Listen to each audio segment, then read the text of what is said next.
The 1987 United States quarter dollar is one of those coins that almost everyone has seen, used, and spent without a second thought. Billions of them were minted, and for most people, they are just a piece of pocket change, worth 25 cents and nothing more. Yet within this seemingly ordinary coin lies the possibility of extraordinary value. Hidden among the countless examples struck that year are rare minting errors, exceptional high-grade survivors, and unique varieties that have turned an otherwise common coin into a treasure worth thousands, and in the most remarkable cases, even millions of dollars. The 1987 quarter is a perfect reminder that treasures can sometimes be hiding in plain sight, and that even the most familiar coin can become a rare and valuable collectible under the right circumstances. To understand why the 1987 quarter can be worth so much, it is important to look at its background and history. The design itself was already well known to the American public. Since 1932, the Washington quarter had featured the profile of George Washington on the obverse, based on the sculptor John Flanagan work. Above his head is the word Liberty, to the left appears the national motto In God We Trust, and beneath his portrait is the year of issue, in this case 1987. The reverse shows the familiar heraldic eagle with outstretched wings, perched on a bundle of arrows, with olive branches beneath, surrounded by the inscriptions United States of America and quarter dollar. This design had been used for decades and had become one of the most recognizable pieces of American coinage. By 1987, quarters were struck on copper nickel-clad planchets rather than silver. Silver quarters had last been produced for circulation in 1964, and after that, the rising cost of silver forced the government to switch to a copper core bonded with layers of copper nickel.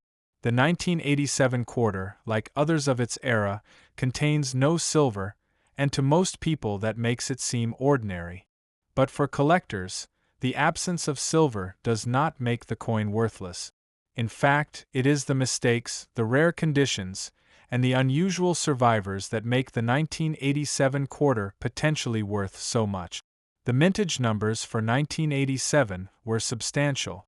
The Philadelphia Mint produced hundreds of millions of quarters without a mint mark, while the Denver Mint struck even more, marked with a small d to the right of Washington's ponytail. San Francisco produced proof quarters with the S mint mark, but those were intended for collectors and not circulation. At first glance, such high mintage numbers would suggest that no single coin from that year could be rare. But rarity is not only about how many were made. It is about how many survived in pristine condition, how many were struck with errors, and how many display varieties that set them apart from the rest. Minting errors are some of the most exciting discoveries in the 1987 quarter series. Off-center strikes are particularly dramatic. These occur when a coin is not seated correctly in the press, and the die strikes it off balance, leaving part of the design missing and exposing blank planchet metal. The further off-center the strike, the more valuable the coin, especially if the date is still visible. A 1987 quarter struck 50 to 70% off-center with a clear date could fetch thousands of dollars from eager collectors. Another highly collectible error is the double strike, where the coin is struck more than once. This results in overlapping images of Washington or the eagle, creating a visually stunning and unique coin. No two double strikes are the same, which makes each one a one-of-a-kind collectible capable of reaching impressive prices at auction. Perhaps the most sought-after errors are those struck on the wrong planchet. Sometimes, a quarter can be mistakenly struck on a blank intended for a different denomination, such as a nickel, dime, or even a foreign coin planchet. A 1987 quarter struck on the smaller dime planchet would appear undersized, with part of the design cut off around the edges. This type of error is extremely rare and highly desirable. Even more extraordinary would be a 1987 quarter struck on a leftover silver planchet, although by 1987 such a mistake would have been incredibly unlikely. Still, transitional errors are not impossible, and the discovery of such a coin would electrify the collecting world, sending its value into the hundreds of thousands, if not more. Condition is another critical factor in determining value. Most 1987 quarters circulated heavily and today show signs of wear, scratches, or discoloration. These coins are worth only face value. But a small number of coins were set aside soon after minting and have survived in mint state condition. These coins display original luster, sharp details, and no evidence of wear. Grading services such as PCGS and NGC evaluate these coins and assign them numerical grades on the Sheldon scale from 1 to 70. Coins in MS 65 or MS 66 are fairly common, but those graded MS 67 or higher are extremely rare. A 1987 quarter in MS 67 might sell for hundreds or thousands, while an MS 68 could reach several $1,000s, especially if it is the finest known example of the date. At the top levels of grading, even the smallest differences in quality can translate to massive differences in price, because serious collectors will pay enormous premiums for the absolute best. Proof quarters from 1987 also deserve attention.